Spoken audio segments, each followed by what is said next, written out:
الله أكبر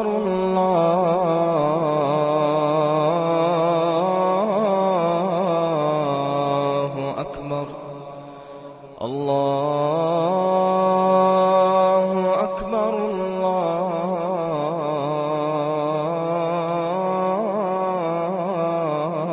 الله أكبر أشهد أن لا إله إلا الله أشهد أن لا إله إلا الله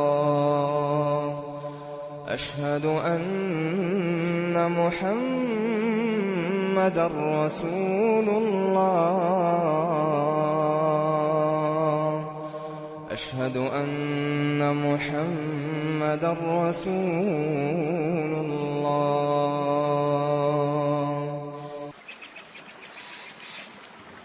بسم الله الرحمن الرحيم Allah dini İslam türkümü İslam dinine inu tertip edilen yazmaların takdim eder. İhtibar bilen tırnağın. İkincisi tanıklık Muhammed Rasulullah tercüme etkende Arap tilinden Muhammed Allah'tan ilsihi. Hindinde tanıklık ettiren Allah'tan başka hak ilahi yok deyip hem tanıklık ettiren Muhammed onun ilsihi deyip. Onun me'alehi Allah Teala onu yani Muhammed sallallahu aleyhi ve sellem'de kişiler arasından haylagan özünün ilsihiydi. Haklıkta o Muhammed'ti kişiler arasından Araplar arasından haylagan özüne ilsihiydi. Özünün dinin yani İslam dinin kişilerge yetkirir üsün. Kişilikke yetkirir üsün, taratır üsün hem yintiklep anlatıp üretir üsün. Buna şu indi Resul'ün ilsinin vazifahı. Allah koşkan büyük vazifa. En zor vazifa. Allah Teala ite "Ma kana Muhammedun aba ahadin min rijalikum walakin Rasulullah ve khatamen nebiyyin." El-Ahzab surahının 40. ayatı. Onun mağanağı Muhammed hedin irzatlarının atağı bulmanıdır. Yani onun ulları bulmanıdır. Lakin o Allah'ın ilsihi hem en adaklı peygamber.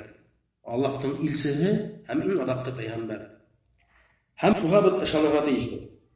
Hiç şeker. Eğer de kişi la ilahe illallah diye etip Muhammed Resulullah diyenge aşanmaha, Allah'ın ilsihini aşanmaha o Müslüman kişi bula olmayı elbette. Şu iki tanıklıkta bir yola etmek gerek. Bir yola ma'anahını anlap hem talapların öterge niyetlenip ettirge değiş. Muhammed Resulullah'ın indi talapları var. Cevap en birisi oğa boyunurga teyiş kişi. Muhammed sallallahu aleyhi ve sellem'ge kişi iyererge teyiş, boyunurga teyiş. Hem İslam dinin ona mıgına alırga teyiş. Onu üretip bu insana alırga teyiş. Buna şu iki talabı var. Çünkü o Allah'tan haylangan ilsihi. Kurhetir üsün nisik itip biz Allah'a tamınırga teyişlidir. Ol bizge kişilik dünyasına yentiklep, anlatıp, kurhatip birdi. Üretip birdi. Allah Teala bizge emir ite, oğa boyunurga. İte, men yuti'ir Rasul faqad ata'allah. En-Nisa surahının 2. ayatında. Kim Rasulga boyundu, şunun bilen o Allah'a boyundu. Allah Teala'ga boyundu. Biz indi o'tgan darsda, o'tirishlarımızda buga dalil etib ko'p oyatlar keltirdik. Ya'ni Allah Teala uğa yibergen o'zining Qur'on kitobini. Muhammed sallallohu alayhi vasallam o'zining Qur'on kitobini yiberib turgan. 23 yil bo'yida hem emir etgan uni kishilarga yetkazirga, oyatlarin kishilarga yetkazirga, hem oyatlarining ma'nolarini o'rgatirga. Qur'ondagi suralarning oyatlarining ma'nolarini o'rgatirga. Hem onda bulgan buyruqlarni, hem tıyularni turmuşqa aşırıga, üretirge. Mesela nisi gittirip namaz okurga. Allah Teala buyura emir iter bizga Qur'onda namoz o'qirlar. Lekin nisa keltirib, ni ravishda нинди вакытта икәнен безгә уны кем аңлата? Безгә уны Мөхәммәд саллаллаһу алейхи ва саллям аңлатып бирә. Һәм ничек иттереп хаҗ кылырга, ничек иттереп тәһарат алырга, ничек иттереп ураза тотырга, һәм башка bütün гыйбадәтләрне, bütün Аллаһ Тәгалә безгә әмер иткән гыйбадәтләрне ул безгә өйрәтеп бирде ентекләп. Һәм тагын без шуны аңларга тиешбез, Мөхәммәд Расулуллаһ дигән таныклыктан Мөхәммәд безнең кебек кеше. Ашаган, искән, йоклаган, өйләнгән, сөйләгән, аслык кичергән һәм башкалар. Ягъни уның бар сыйфатлары безнең сыйфатларыбыз кебек. Безнең сыйфатларыбыз кебек. Ләкин ул иң күркәм холыклы, иң изге кешеләрнең Аллаһ Тәгаләнең иң яраткан мәхлугы булган. Ләкин шуңа карамастан ул кеше, ул мәхлук, без уга табынырга тиеш түгелбез. Уга табынырга ярамай, катгый рәвештә тыела. Чөнки ул кеше ул Аллаһтың кулы. Әлбәттә, Мөхәммәд саллаллаһу алейхи ва саллям явау кеше түгел, ул Аллаһ Тәгаләнең илчесе, Аллаһ Тәгаләнең хайланган кеше, иң күркәм кеше, иң күркәм холыклы кеше. Уны без әлбәттә бөекләргә тиешбез. Бөекләргә ихтирам итәргә тиешбез. Уга буйсынырга тиешбез. Уның әйткәннәрен үтәп, тыйганнардан тыйларга тиешлебез. Ләкин бу бөекләүбез табыну дәрәҗәһенә барып итәргә тиеш түгел. Табыну дәрәҗәһенә барып итәргә тиеш түгел.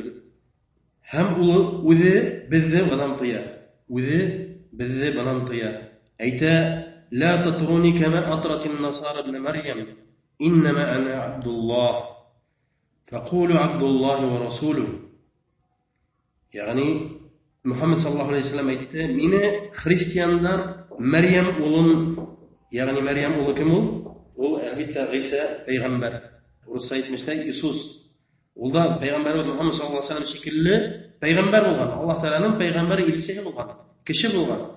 Ул әйтте: "Мине христианнар Мәрьям улын күп саманнан тыш артык күтәрмәгез дине. Саманнан тыш артык күтәрмәгез дине. Улар Мәрьям улын күтәргән һәмәк, мине артык саманнан тыш күтәрмәгез дине. Мин Аллаһтың кулы дине. Әйтегез, Аллаһтың кулы һәм илчесе дип. Әйтегез, Мөхәммәд Аллаһтың кулы һәм илчесе дип әйтегез дип." Шуның белән инде Мөхәммәд саллаллаһу алейхи ва саллям безгә тыйгы уга табынырга, гыйбадәт кылырга. Уның нинди генә бөек дәрәҗәдә булуына карамастан. Чөнки ул мәхлук, табынырга лаеклы зат түгел. Без әйттек бит, ла илаһа иллаллаһ, Аллаһтан башка табынырга лаеклы һич бер зат юк дип. Аллаһтан башка һич бер хак илаһ юк дип. Һәм Мөхәммәд аның илчесе. Бына шуларны без аңларга тиешлебез. Шу ике таныклыкта әйткән кеше ошо әйберләрне аңлап, белеп әйтергә тиеш. Уның танаптарын үтәргә риза булып, ошо ике таныклыкта әйтергә тиеш. Бу әлбәттә ике кара күз генә түгел. Әле генә белеп иткәнсә, ул кара күзләр түгел.